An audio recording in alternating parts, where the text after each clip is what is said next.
Imaginez un instant que la trame même de votre existence soit artificielle, que le monde sensible, celui que vous touchez, celui que vous respirez, ne soit qu'une projection sans substance, une illusion d'optique projetée sur la rétine de votre conscience. Imaginez que vous n'êtes qu'un réceptacle, une marionnette de chair dont les fils remontent vers un ciel noir, tenu par des mains invisibles. Nous vivons dans un labyrinthe, et les murs de ce labyrinthe sont faits de signaux, d'images et de bruits.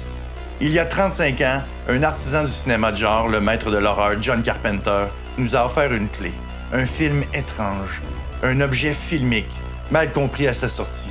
Considéré comme un simple film de série B, son nom, Délivre. Mais avec le recul, alors que notre monde s'enfonce dans le numérique, ce film n'apparaît plus comme une fiction. C'était un avertissement, une prophétie, gravée sur pellicule. L'histoire suit un homme qui n'est personne. Roddy Piper incarne Nada, qui, en espagnol, son nom signifie rien.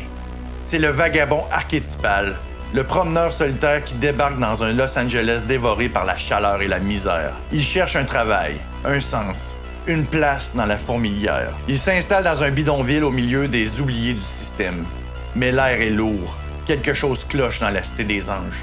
Des murmures dans une église voisine, des transmissions pirates qui coupent les programmes télévisés, qui hurlent des vérités incompréhensibles. Et puis, un raid de la police, brutal.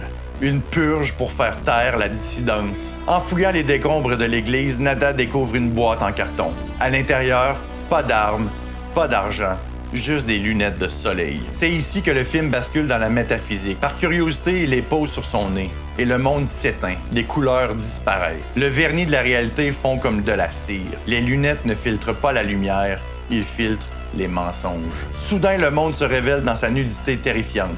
C'est un choc ontologique.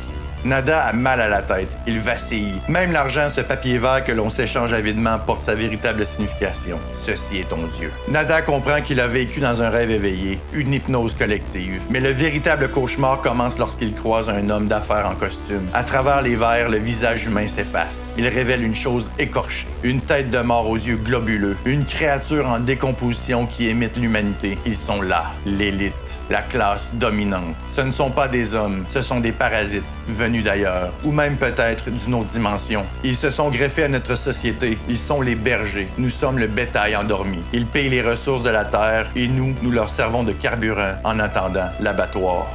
At some point in the Lovecraft stories, you lift the veil on reality and you see the Lovecraftian mythos behind it. And that's what I did. Let me lift the veil for you to see what's going on. And the veil is the Republicans were aliens who were just consuming and getting us to become consumers. And all the things that went along with the 80s. I would like to point out to you that the 80s have never ended. They're still with us and roaring and going crazy. Ça vous rappelle quelque chose? Ce sentiment de malaise, cette impression d'être gavé d'informations inutiles? David Ogilvy, le père de la publicité, disait qu'une bonne pub vend le produit sans même que vous sachiez que c'est une pub. Well, at the time, what was going through your mind to think that a man with missing an eye would be a good way to sell dress shirts? I'd seen some research which showed that if you can inject into the ad an element of story appeal, you do well. People read the ad. They look at that. They say, who is this man in the eye patch? That takes about a tenth of a second. Yeah. And they want their curiosity speak. So then they go under the picture and read the copy, and that's how you sell the shirts. So building in a little fantasy with the product. Exactly so. It's easier said than done. Aujourd'hui, le signal est partout.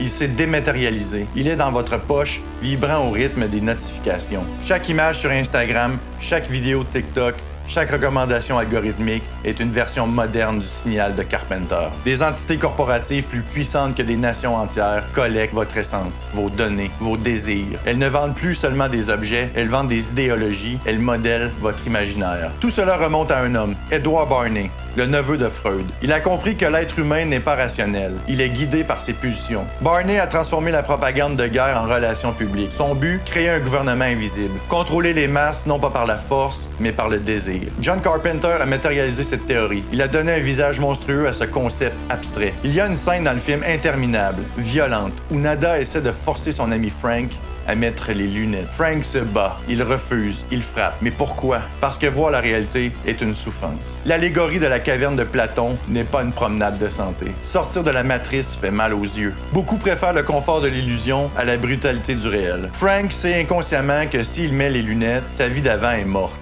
Carpenter nous dit ceci, ce n'est pas en fermant les yeux qu'on rêve, c'est en les ouvrant qu'on se réveille dans l'horreur. Des livres n'est pas un film sur des aliens, c'est un film sur nous, sur notre docilité, sur notre capacité à accepter l'inacceptable tant que le divertissement continue. Aujourd'hui, les lunettes de Nada n'existent pas physiquement, elles sont mentales, elles sont un acte de volonté. Le message, lui, n'a pas changé, il a juste muté.